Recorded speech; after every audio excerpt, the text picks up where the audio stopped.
ആഴക്കടലിൽ ഒരു മരത്തടി പോലെ പൊങ്ങിക്കിടക്കുന്ന ഒരു എക്സ്പീരിയൻസ് അനുഭവിച്ചറിഞ്ഞപ്പോൾ ചെറിയൊരു ചിരിയാണ് മനസ്സിലുണ്ടായത്.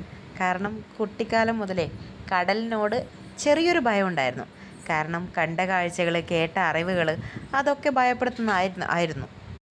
എന്നാൽ ലക്ഷദ്വീപ് എല്ലാ ചിന്താഗതികളെയും മാറ്റിമറിച്ചു.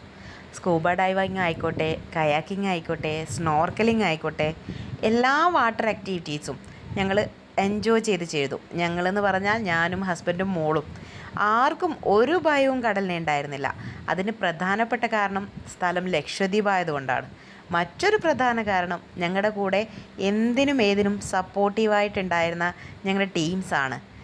എല്ലാവരുടെയും പേരെടുത്ത് പറയുന്നില്ലെങ്കിലും നസീബ്, റാഫി തുടങ്ങിയ ടീം, അവരുടെ ടീം ഞങ്ങൾക്ക് വലിയ സപ്പോർട്ടീവായിരുന്നു. ഞങ്ങൾക്ക് എന്നല്ല, ലക്ഷദ്വീപിലേക്ക് എത്തിച്ചേരുന്ന ഓരോ വ്യക്തിക്കും അവരുടെ ഈ ഒരു സപ്പോർട്ട് നമുക്ക് ഓരോ വീഡിയോയിലും കാണാൻ സാധിക്കും.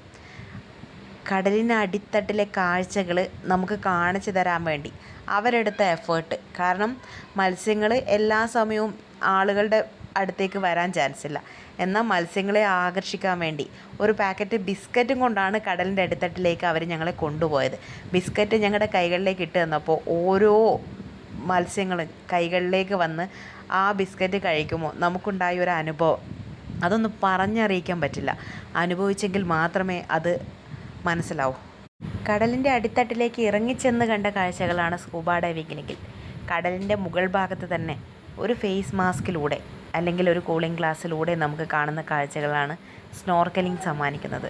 രണ്ട് കാഴ്ചകളും വ്യത്യസ്തമാണ്, എന്നാൽ അതിലേറെ അത്ഭുതകരവും. വാവ്, വാട്ട് എ സൂപ്പർ!